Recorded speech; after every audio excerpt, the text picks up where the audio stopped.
പാകിസ്ഥാനിലേക്ക് പോകുന്ന കപ്പൽ ഇന്ത്യയിലേക്ക് തിരിഞ്ഞു എന്നൊരു റിപ്പോർട്ട് ഇപ്പോൾ പുറത്തു വരുന്നുണ്ട്. സമുദ്ര സുരക്ഷയും നയതന്ത്ര സംഘർഷങ്ങളും കാരണം ഹോർമൂസ് കടലിടുക്കിൽ രസകരമായിട്ടുള്ള സാഹചര്യങ്ങളാണ് ഉടലെടുത്തിരിക്കുന്നത്. പാകിസ്ഥാനിലേക്ക് ഭക്ഷണപാനീയങ്ങളുമായി കറാച്ചിയിലേക്ക് പോവുകയായിരുന്ന സെലൻ എന്ന കപ്പൽ ഇറാനിയൻ വിപ്ലവ ഗാർഡുകൾ അതായത് IRGC തടഞ്ഞു എന്നുള്ളതാണ് ഈ റിപ്പോർട്ടുകൾ.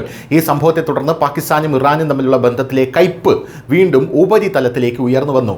സെന്റ് കിറ്റ്സ് ആൻഡ് നെവീസിന്റെ പതാകയിൽ സഞ്ചരിച്ചിരുന്ന കപ്പൽ മാർച്ച് 23-ന് UAE-യിലെ ഷാർജയിൽ നിന്ന് കറാച്ചിയിലേക്ക് പുറപ്പെട്ടതാണ്.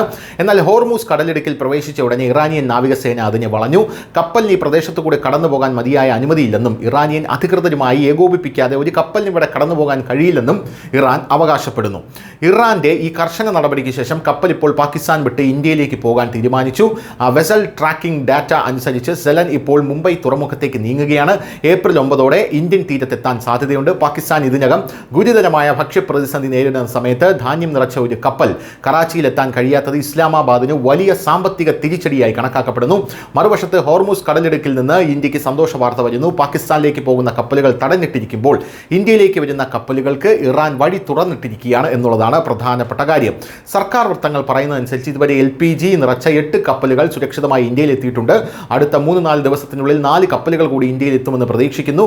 ഹോർമൂസിലൂടെ കടന്നുപോകുന്ന ഓരോ കപ്പലും ഇറാനിയൻ അധികാരികളുമായി നിയമങ്ങൾ പാലിക്കണമെന്ന് ഇറാൻ ന്യൂയോർക്കിലെ തങ്ങളുടെ ദൗത്യത്തിലൂടെ വ്യക്തമാക്കിയതാണ്.